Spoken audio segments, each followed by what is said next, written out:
अब कल नाल खोइबो ओकरा से उनका साथो ना खोला आ गया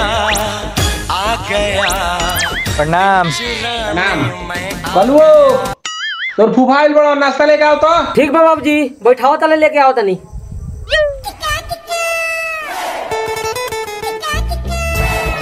नाश्ता आ गइल, नाश्ता कइल जाओ, धरे जा।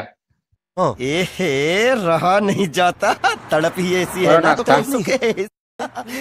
करे के और सब बढ़िया बा? एकदम बढ़िया।